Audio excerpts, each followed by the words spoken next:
बिस्मिल्लाहिर्रहमानिर्रहीम। अस्सलाम वालेकुम नाजरीन, आप यूट्यूब चैनल देख रहे हैं। मैं इमरान खान हूँ। नाजरीन, जैसा कि मैंने आपसे पहले अर्ज़ किया था कि पाकिस्तान बिल्कुल किसी किस्म की बहानेबाजी नहीं करेगा, पाकिस्तान किसी किस्म की रुकावट नहीं डालेगा। जैसा डोनाल्ड ट्रंप कहेंगे वैसा ही पाकिस्तान के फील्ड मार्शल आसिम मुनीर साहब करेंगे, और वही उन्होंने किया। और मैंने आपको ये भी बताया था कि फील्ड मार्शल आसिम मुनीर जो भी करेंगे, हुकूमत उसको ओन करेगी, मौलवी उसको एन इस्लामी और शरई करार देंगे, और पाकिस्तान का मीडिया उसे पाकिस्तान की बहुत बड़ी फतह करार देगा। तो हुआ वही कि डोनाल्ड ट्रंप ने बुलाया और आसिम मुनीर साहब ने लब्बैक कह दिया। ये जो गजा पीस बोर्ड है उसका हिस्सा बनने के लिए डोनाल्ड ट्रंप ने दुनिया भर के ममालिक को लिखा। यानी अब तो शायद ही कोई मुल्क बचे हों जिन्हें उन्होंने नहीं लिखा। तो दुनिया भर के जो बासर ममालिक हैं उन्हें भी लिखा, बहुत सारे ऐसे ममालिक जो इस रीजन के अंदर हैं उनको भी लिखा। और जिन ममालिक ने सबसे पहले हामी भर ली कि डोनाल्ड ट्रंप जैसा कहेंगे वैसा हम करेंगे, उनमें एक मुल्क पाकिस्तान भी है। अब जो डोनाल्ड ट्रंप के ये जो पीस बोर्ड का हिस्सा बन चुके हैं ममालिक, उनमें पाकिस्तान, इसराइल, यूएई, मिस्र, मराकश, काजाकिस्तान, उज़्बेकिस्तान, बेलारूस, हंगरी, ये ज़्यादा ममालिक जो हैं वो रशिया के जो आज़ाद होने वाले ममालिक हैं, ज़्यादा ममालिक वो हैं। इनके अलावा एक हंगरी है। पाकिस्तान और इसराइल ये दोनों इसका हिस्सा हैं, जबकि गल्फ़ कंट्रीज़ में से वहाँ पे एक मिस्र है, और यूएई इसके अंदर शामिल है। फ्रांस ने, कनाडा ने, जर्मनी ने, रूस ने, चीन ने, सऊदी अरब ने, तुर्की ने, पोलैंड ने, बरतानिया, ऑस्ट्रेलिया, भारत, इन ममालिक ने अभी तक हामी नहीं भरी।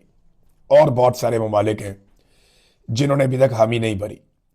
तो डोनाल्ड ट्रंप ने कहा और आसिम मुनीर साहब ने कहा जी ओके हो गया, हम आ रहे हैं।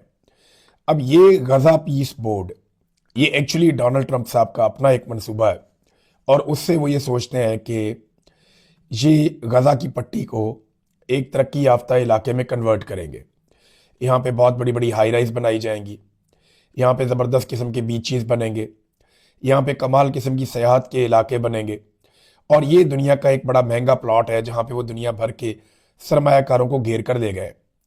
पैसा भी अपना नहीं लगा रहे, बल्कि जो ममालिक आ रहे हैं उनसे $1 अरब वसूल किया जा रहा है इस मेंबरशिप के बदले में।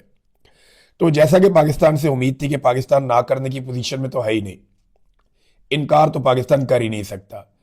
पाकिस्तान इनकार करेगा तो डोनाल्ड ट्रंप वो तमाम पैगामात, मैसेजेस और वो तमाम चीज़ें एक्सपोज कर देगा जो पाकिस्तानी हुक्मरान डोनाल्ड ट्रंप के सामने जाकर बोलते रहे, और उसका इन्हें पाकिस्तान में नुकसान होगा। तो यहाँ पे जो मौलवी हैं वो अब साबित करेंगे कि ये बहुत बड़ी शहादत है, बहुत बड़ा इस्लाम का झंडा पाकिस्तान ने उठा लिया। हालांकि ये क़यादत जो है वो डोनाल्ड ट्रंप की है, क़यादत जो है वो टॉनी ब्लेयर की है, क़यादत जो है वो नेतन्याहू की है। पाकिस्तान इस सफ में कहीं दूर पीछे खड़ा है। अब $1 अरब क्या पाकिस्तान दे सकता है? ये वो पैसा है जो पाकिस्तानियों के खून पसीने का पैसा होगा, ये वो पैसा है जो टैक्स पेयर्स का पैसा होगा। तो क्या पाकिस्तान ये पैसा दे सकता है? ये बड़ा सवाल है ना।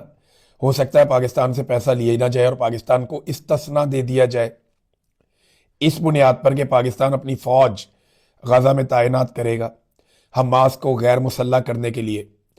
इंटरेस्टिंग बात मैं आपको ये बताता हूँ कि ये जो कुछ भी हो रहा है, हमास इसका हिस्सा नहीं है।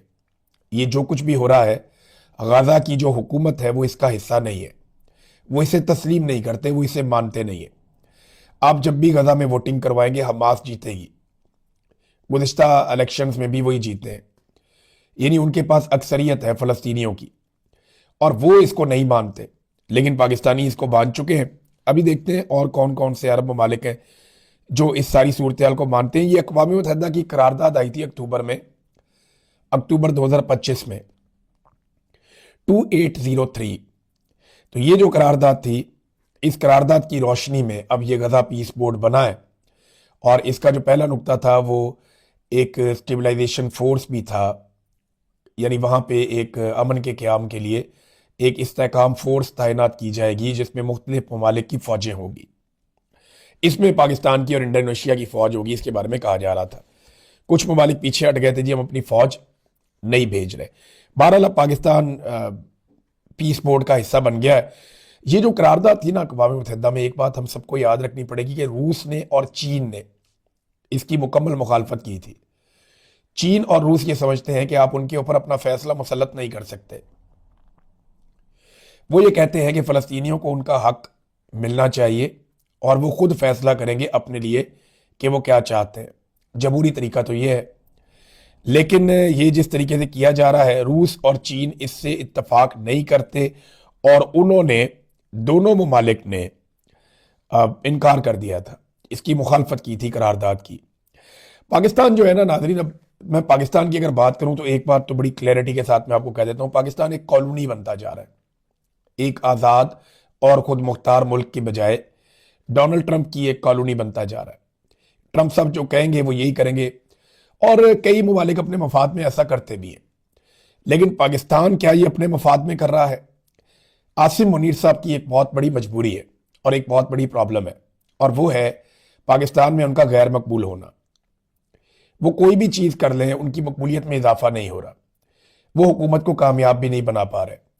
अगर बैन अवी सतह पर आवाज़ें उठ जाती हैं कि पाकिस्तान के अंदर जो रजीम जालिमाना तौर पर मुसल्लत किया गया है उसका इख्तिताम किया जाए, तो फिर आसिम मुनीर साहब और इनके सारे हवारी हाथ मलते रह जाएंगे। लिहाजा अगर इमरान खान साहब के खिलाफ डट कर खड़े रहना है या इमरान खान साहब को और उनकी पार्टी को कुचलना है, तो आलमी सतह पे उन्हें तमाम आकाओं को खुश रखना पड़ेगा। ये वो मजबूरी है जिसकी वजह से पाकिस्तान ऐसा लगता है कि ताकतवरों की एक कॉलोनी बनता जा रहा है। एक आज़ाद और खुद मुख्तार मुल्क वाली तो बात दिखाई नहीं देती, जैसी जूते पॉलिश की पॉलिसी रखी है हमारे वजीर आजम ने। मैं तो हैरान हो गया था देख के। अब अमेरिका जो है वो दुनिया के ऊपर दबाव डाल रहा है एक नए किस्म के वर्ल्ड ऑर्डर के लिए। कनाडा का जो वजीर आजम है उसने बड़ी साफ बात की। उसने कहा जी कि मैं खात्मे का ऐलान करता हूं कि अमेरिका की क़यादत के अंदर जो एक वर्ल्ड ऑर्डर चल रहा था वो अब नहीं चलेगा। यानी कैनेडियंस तो खुलकर सामने आ गए, फ्रांस भी खुलकर सामने आ गया, कई और ममालिक खुलकर सामने आ गए। तो अमेरिका के पास जो हथियार हैं वो दो हैं। एक, उनकी ताकतवर फौज है, वो किसी के ऊपर भी चढ़ाई कर सकते हैं। लेकिन क्या अमेरिका एक वक्त में सबके साथ लड़ सकता है? ये एक बड़ा सवाल है। दूसरी ताकत अमेरिका के पास जो है वो टैरिफ आयद करने की है, कि वो टैरिफ लगा देते हैं। कई ममालिक जो है अमेरिका के साथ तजारत करते हैं तो वो उसमें टैरिफ लगा देते हैं। अब उन्होंने फ्रांस को भी टैरिफ लगाने की धमकी दी है। तो इस पर फ्रांस ने यूरोपीय यूनियन को यह कहा, फ्रांसीसी सदर ने, कि हमें सर जोड़कर बैठना चाहिए और हमें एक मुश्तरका हल निकालना चाहिए और एक मुश्तरका इसके लिए लायामल बनाना चाहिए कि अमरीकी टैरिफ पॉलिसी का जवाब कैसे देना है। अब अगर यूरोप भी अमेरिका पे टैरिफ लगा देता है, जैसा कि अमेरिका यूरोप पे लगा रहा है, यूरोप को चाहिए क्या होता है? एनर्जी चाहिए, यूरोप को फ्यूल चाहिए, मादनियात चाहिए। ये सारी चीज़ें तो यूरोप बराह रास्त हासिल कर सकता है। इंडिया के साथ वो मुआहदे कर रहे हैं, गल्फ के साथ वो मुआहदे कर रहे हैं, रशिया से वो तेल और गैस ले रहे हैं, वो इस मिकदार में इजाफा भी कर सकते हैं। और चाइना के साथ अगर वो अपने ताल्लुकात बढ़ा लेते हैं तो फिर अमेरिका के ऊपर उनका इन्हिसार कम हो जाएगा। तो अब जो है वो गेम इस तरफ को जा रही है। इसके ऊपर नजर रखेंगे, इस पर हम बातचीत भी करते रहेंगे।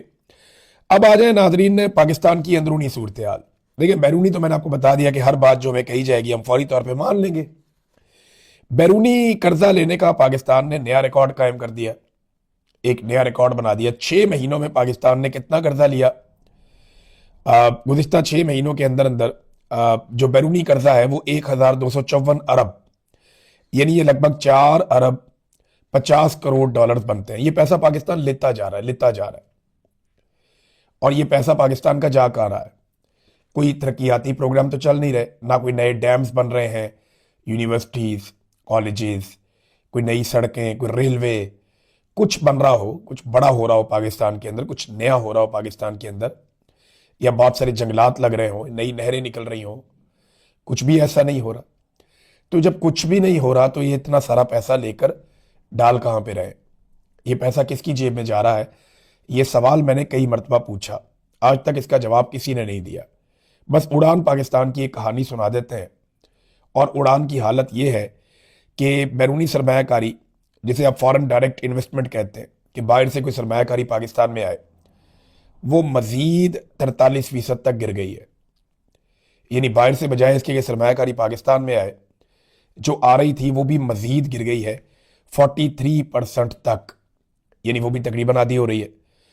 आईएमएफ ने माशी ग्रोथ के मजीद सुस्त होने की पेशनगोई कर दी है इसी वक्त, और पाकिस्तान का पैसा लगातार डुबोया जा रहा है। जैसा कि ग्रीन इनिशिएटिव एक लिया था, शहबाज शरीफ ने कहा था कि ये आर्मी चीफ का विजन है। मैंने 2 साल पहले रोला डाल दिया था कि ये मत करना, बर्बादी कर देंगे आप पाकिस्तान की, लेकिन इनकी खोपड़ी में बात घुसती नहीं है। ये दरियाए सिंध से नहरें निकालकर चोलिस्तान लेकर जा रहे थे और चोलिस्तान की जमीनों को सैराब करने जा रहे थे। इनका यह कहना था कि उन सहराओं के अंदर ये लहलहाते हुए खेत लगाएंगे, और अब सूरत हाल उसके बिल्कुल बरक्स हो गई है। हालत यह है कि पाकिस्तानियों का पैसा चोलिस्तान की रेत के अंदर इन्होंने अरबों रुपया डबो दिया पाकिस्तानियों का। सजाग की रिसर्च रिपोर्ट के मुताबिक ग्रीन पाकिस्तान का मंसूबा सहराए चोलिस्तान की रेत में डूब रहा है। सबसे बड़ी 2 कंपनियां जिनके पास 50,000 एकड़ जमीन थी, 50,000 एक के पास, 50,000 एक के पास, इनमें से एक फातिमा फर्टिलाइजर, इन्होंने मंसूबा शुरू होने के 2 साल बाद भी प्रोजेक्ट पे काम ही शुरू नहीं किया। जबकि यूनिटी ग्रुप है, वो जनाब मंसूबे से निकलने के लिए हाथ पांव मार रहे हैं। चीनी कंपनी समेत 3 कंपनियां भी मंसूबे से निकलने के लिए काम कर रही हैं और मुलाजमीन को भी निकाला गया है। 2 साल पहले शहबाज शरीफ ने इसका इफ्तिताह करते हुए कहा था कि ये आर्मी चीफ आसिम मुनीर का विजन है। तो ये वाला विजन भी बढ़ गया, पाकिस्तानियों के पैसे भी अरबों रुपए इन्होंने ज़ाया कर दिए। तो जब पाकिस्तान में नया काम ही नहीं हो रहा, ना खेलों के मैदान बन रहे हैं, ना लोगों को फैसिलिटेट किया जा रहा है, तो ये अरबों डॉलर जा कहाँ रहे हैं? ये या तो लोगों की जेबों में जा रहे हैं, करप्शन की नजर हो रहे हैं, या ये पैसा जमा करके ये कौमी खजाने में दिखाना चाहते हैं कि जनाब देखें हमने कौमी खजाना भर दिया। इमरान खान साहब के दौर में कौमी खजाने में इतना ही पैसा था जितना आज इनके पास है, लेकिन इमरान खान साहब के दौर में सैकड़ों बहुत बड़े बड़े प्रोजेक्ट्स चल रहे थे और तब भी कौमी खजाना भरा हुआ था। कोविड के बावजूद इमरान खान साहब ने कौमी खजाना भी भरा और बेशुमार कौमी सतह के बड़े मंसूबे जो हैं उनको भी चलाया। आज वो सारे मंसूबे लगभग बंद पड़े हैं। कौमी खजाना इन्होंने खाली कर दिया था, अब ये कर्जे ले लेकर उसमें पैसा डाल रहे हैं। हालात क्या है? तजारती खसारा पाकिस्तान की तारीख की सबसे बुलंद सतह पे पहुंच गया है। यानी ये आदादो शुमार आप देखिए, 3.8 अरब डॉलर पाकिस्तान का तजारती खसारा हो गया। ऐसा पाकिस्तान की तारीख में कभी नहीं हुआ। ये होशरुबा इजाफा है पाकिस्तान के तजारती खसारे में। पाकिस्तान बाहर से जो चीजें मंगवा रहा है वो 6.1 अरब डॉलर, और जो चीजें बाहर भिजवा रहा है वो 2.3 अरब डॉलर, और ये दिसंबर 2025 का डाटा है। यानी 1 महीने के डाटा में आपके पास सारी कहानी आ जाती है कि आपने 6 अरब डॉलर से ज्यादा का सामान मंगवाया और लगभग 2 अरब डॉलर का आपने भेजा, तो 3.8 अरब डॉलर का सीधा सीधा तजारती खसारा हुआ है। एक्सपोर्ट्स है ही नहीं। आप कोई चीजें बनाएंगे तो बाहर भेजेंगे, चीजें बना ही नहीं रहे तो बाहर भेजेंगे कि आप दुनिया को। हालात बहुत पतले हैं। जितनी जल्दी हो सके इस हुकूमत को घर जाना होगा। अगर ये हुकूमत रह जाएगी तो पाकिस्तान को ये मजीद तबाही के दहाने पर ले जाएंगे, और ये लेकर जा रहे हैं। टेक्सटाइल इंडस्ट्री के लोग इकट्ठे हुए, उन्होंने कहा जी हमारी 150 बड़ी बड़ी मिलें बंद हो गई हैं, टेक्सटाइल का शोबा तबाह हो गया है, इंडस्ट्री मुकम्मल तबाह हो गई है, चाबियां हुकूमत के हवाले कर रहे हैं, आप खुद ही चला लें। ये इनकी ऊंची उड़ान है। इन्होंने करोड़ों रुपए के इश्तिहारात लगवा दिए मीडिया के ऊपर, करोड़ों रुपए इन्होंने लगा दिया इश्तिहारबाजी के ऊपर, और 10 अरब के अंदर इन्होंने बेच दी पीआईए। उससे बहुत ज्यादा पैसा इन्होंने हर साल जाया किया है, और पूरी की पूरी एक एयरलाइन जो पाकिस्तान का प्राइड थी वो इन्होंने ओने पोने बेच दी। और बेची किसे? फौजी फाउंडेशन को। यानी वो डायरेक्ट तो नहीं आए, लेकिन फिर भी वो उसके मालिक बन गए। तो फौजी फाउंडेशन के पास है जनाब अब पीआईए। तवज्जो इनकी इस बात पे है कि सूबाई खुद मुख्तारी भी खत्म कर दी जाए। 28वीं आईनी तरमीम आ रही है नादरीन, और 18वीं आईनी तरमीम उसका निशाना बनेगी। मैं आपको फिर बता देता हूं कि 18वीं आईनी तरमीम में सूबों के पास इख्तियारात आए थे और सूबाई खुद मुख्तारी आई थी, और ये पीपल्स पार्टी और पीएमएलएन ने मिलकर किया था। मिलिट्री एस्टेब्लिशमेंट हमेशा से इसके खिलाफ थी, और वो ये चाहते थे कि जो 18वीं आईनी तरमीम है वो ख़त्म हो जाए। वो हर मीटिंग में हर जगह पे बैठ के हमेशा ये कहते, क्योंकि उनका इख्तियार कम हो गया था ना, उनकी ताकत कम हो गई थी। मिलिट्री एस्टेब्लिशमेंट को ताकत मिलती है जितना ज्यादा आप वफाक को ताकत देते हैं। जब आप सूबों को खुद मुख्तारी देते हैं कि हर स्टेट अपना फैसला खुद करे, हर सूबा अपना फैसला खुद करे, जैसा कि पूरी दुनिया में होता है, तो फिर जो ऊपर इस्लामाबाद है उसके पास ताकत कम हो जाती है। तो हर सूबे को कंट्रोल करना मुश्किल होता है, इस्लामाबाद को कंट्रोल करना आसान होता है। तो ये मिलिट्री एस्टेब्लिशमेंट के लिए एक चैलेंज था। अब वो इसके ऊपर अमल करने जा रहे हैं। तमाम बड़े बड़े अखबारात में इसके ऊपर खबर लगवाई गई कि 18वीं तरमीम एक ढकोसला साबित, ये भी नहीं हुआ, वो भी नहीं हुआ। तो अब 18वीं तरमीम को निशाना बनाने का अमल शुरू हो चुका है। जो काम करने वाले हैं पाकिस्तान में, नादरीन, उसकी तरफ तवज्जो कोई नहीं देता।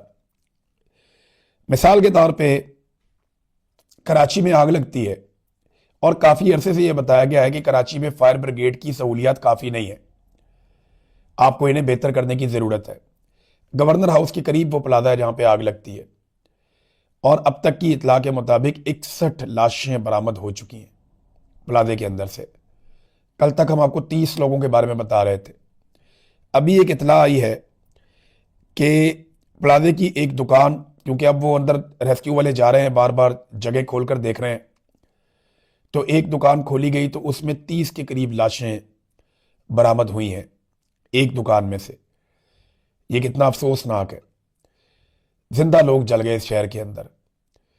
61 लोग अब तक की इतला के मुताबिक जाँ बहक हो गए हैं और अभी भी बहुत सारे लोग लापता हैं जिनकी तलाश जारी है, उनके घर वाले ढूंढ रहे हैं।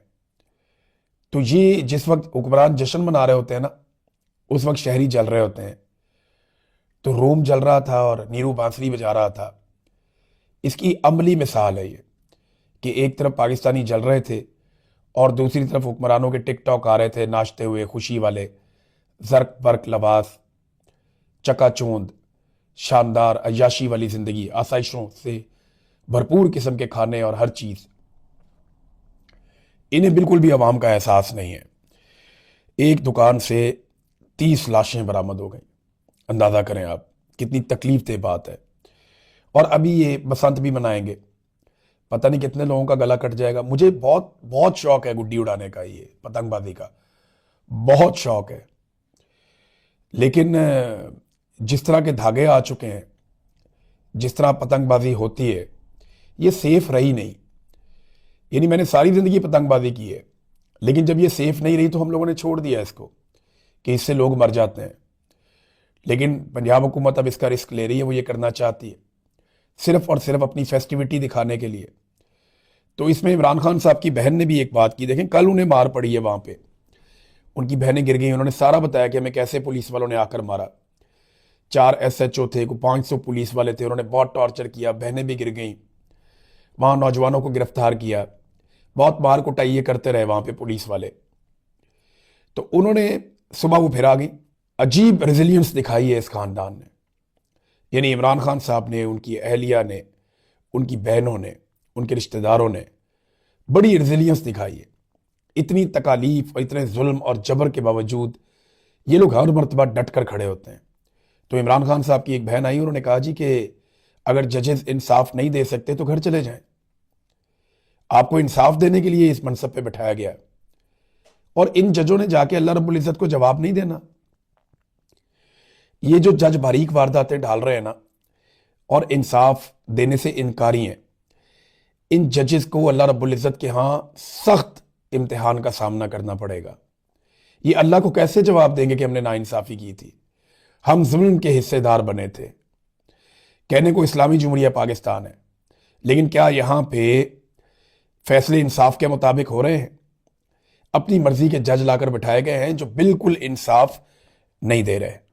तो इमरान खान साहब की बहन ने कहा कि जब बसंत मनाएंगे तो हर तरफ इमरान खान के नाम की और इमरान खान साहब के तस्वीरों वाली पतंगे उड़ती हुई नजर आएंगी।